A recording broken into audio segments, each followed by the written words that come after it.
What's going on, guys? I'm Steve. Welcome back to the channel. Welcome back to another video. If it's your first time stopping by the channel, hit that subscribe button. Trust me, you won't regret it. You're a returning subscriber as always, guys. Welcome back, and I do appreciate the support. As the ongoing search goes on for missing 7-month-old California toddler, Emmanual Haro, more information is coming out. This is the biggest story in the nation right now and the most laughable. Now, we already know the saga is only a matter of time before these two people you see up here be behind bars, or at least one of them will be. Rebecca Haro, the mother who claimed that her son was taken from her after somebody said hello in Spanish and socked her upside the head, which police most likely don't believe. And the father, who has a criminal past of violence against kids. And I'm going to show you today, I came across an article that talks a little bit about him and gives vivid details of this cruelty case he had in the past. Now, the lawyers out here speaking, and they both have separate lawyers. That's another thing you guys got to pay attention to. The lawyer for Mr. Haro made sure he went on the media first and spoke, and now they're claiming like they're the victims and nobody's believing them, and they don't understand why, because the child is missing and all of this other stuff. This stuff is so laughable, it don't make no sense. I don't even know why the justice system deal with this type of stuff. Get this guy under a bond as soon as you can, and the mom far behind. Like I said before, I think he's the victimizer, but he's crime victim. And speaking for both of them that have separate attorneys, and she's the front man for his lies. Look. Time we're hearing from the attorney representing the father of Emmanual Haro, the baby who vanished from Yucaipa. Authorities say the child's parents have stopped cooperating with investigators, and Mario Ramirez is live in San Bernardino with the very latest developments. Mario. Sandra, Roxy, I spoke directly with the father's attorney, Vincent Hughes, this morning, and he tells me that's not the case. The child's parents have been cooperating with investigators. Meanwhile, the San Bernardino County Sheriff's Department says that desperate search continues, and it has not ruled out foul play when it comes to that baby's disappearance. Take a look. Pictured here, 7-month-old baby Emmanual Haro was reported missing by his mother, allegedly kidnapped last week while in her care. This all started Thursday evening when Emmanuel's mother, Rebecca Haro, says she was attacked while changing her son's diaper in the parking lot of the Big Five in Yucaipa. When she woke up, she says her son was gone without a trace. Detectives now say her story doesn't add up, stating publicly over the weekend that there were inconsistencies in her story, and when confronted, they say she ended her interview. Meanwhile, there's been a desperate search for answers, and while sheriff's officials have said the parents have stopped cooperating with law enforcement in the investigation, we're now hearing from the father's attorney, who says that's anything but the case. He says they've turned over their phones, laptops, passwords, and claims the Sheriff's Department should be doing more. Doesn't seem law enforcement is doing anything to find this child. He's holed up in his house with his family because they are not getting the support that they need. They have people trampling on their property. They have death threats being made. All of the reports I'm seeing on social media that Jake and his wife are running, have fled the country, have fled the jurisdiction, they're at their home. They're at their home, holed up, scared for their own safety, grieving for their son. I have personally spent time with Jake and have seen the emotions in his face. He is not in any way running, hiding, or doing anything to exhibit any behaviors of somebody that is trying to be deceptive in this case. And we've learned Jake pled guilty to child cruelty charges in a separate 2018 case out of Riverside County. According to court records, he's currently on probation for those charges after he was convicted and jailed in 2023, and is also facing additional charges for weapons possession. Meanwhile, the nonprofit organization Uvalde Foundation for Kids, we've learned, has withdrawn its $5,000 reward in search efforts, citing the parents' unwillingness to cooperate with the investigation. Now, back out here live, when speaking with the father's attorney, he told me that since that initial missing child's poster went up, several of them all throughout the Inland Empire, they've had to discontinue their numbers because they've been receiving around-the-clock death threats and also have been getting visits at their Cabazon home. We're going to hear more from that attorney coming up at 10 o'clock. For now, live in San Bernardino, I'm Mario Ramirez. Back to you. All right, Mario, thank you for that update. Hear that bullshit? Oh, he's not going to flee. They're at the house. They're this and that. Yeah, they're at the house at different times. So let me tell you something. They got two different lawyers. Why is that? If they're a unified front in finding their own kid, you ever think about that? Another thing is this. Why is he the first one to go out and speak when she's the one that was seemingly being hot with her because they questioned her and she's the one that stopped cooperating after getting advice from him and not taking the polygraph? This whole thing is an absolute mess. But I'm going to show you something. I found this. I mean, my screen's blacking out. Check this out.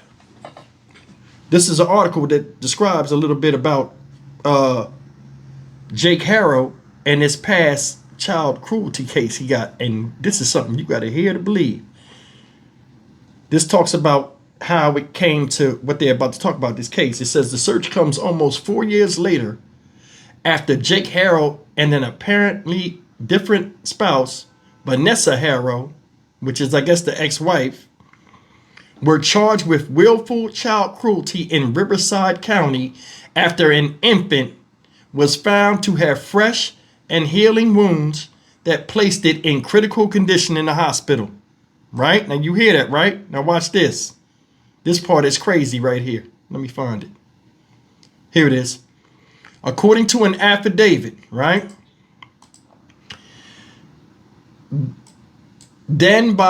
According to an affidavit then by a Hemet police officer, I guess Hemet, California, to obtain an arrest warrant, officer investigated a report that a 10-week-old baby girl had been admitted to Hemet Valley Hospital on October 13, 2018 for treatment of broken bones.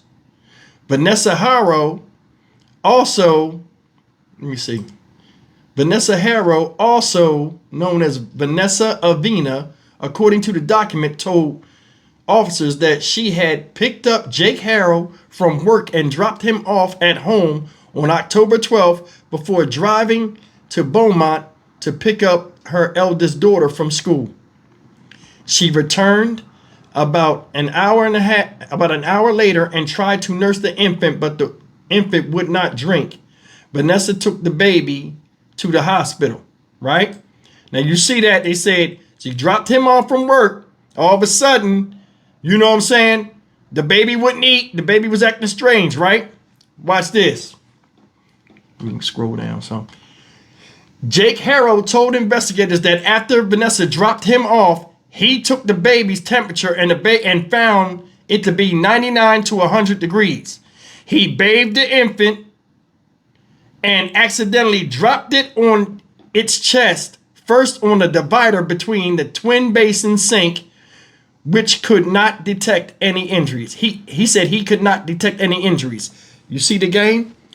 It's what's up with this water and dropping or kids falling all the time in these abuse cases.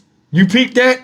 Always water after the baby get fucked up. They start putting it in the bathtub or start putting water on. It's always something around the bathroom with a baby getting hurt.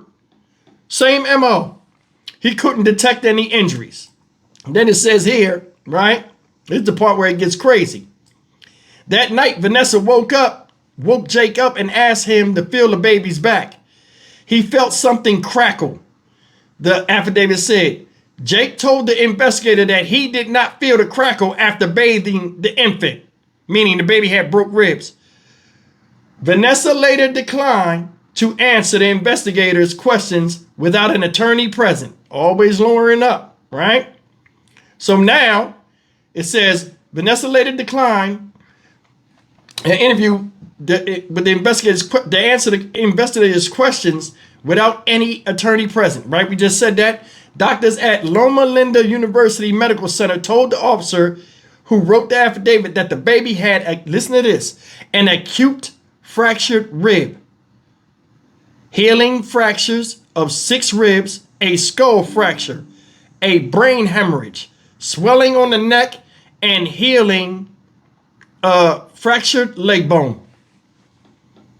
An acute fracture. When he felt the back and it had that crackle, the rib most likely was broken where it attaches to, like, I guess the spine part, like, you know, the ribs attach in the back and then they attach in the front by the sternum. The rib thing was broken in the back. That's horrible, right? And what's crazy about this is the reason why they both got caught up in this, they both blamed each other for it. Ain't that some shit? How is this guy even let out? And he got 6 months in jail, and they gave him the rest of his time in probation of 6 years he supposedly had served. The justice system ain't shit. That baby's fucked up. Young in its development, 10 weeks old. Now, that was a while ago. You don't know the long-term effects from something like that. Horrific injuries. Most of us ain't never had any of them type of injuries. And we done fell, been knocked down, dragged out, and all kind of stuff. And here, a 10-week-old baby around this guy, this demon dad, succumb to that. How many of you men out there that are fathers can hurt your baby at 10 weeks old? Come on. 10 weeks old, the baby ain't, what's that, 2.5 months old? What did the child do that deserved that type of stuff? And then you sitting up here gonna claim victim? Oh, people are threatening me. He should have never been out, let alone able to breathe again. They should have vasectomy him as soon as he went in there. This guy is a danger to children.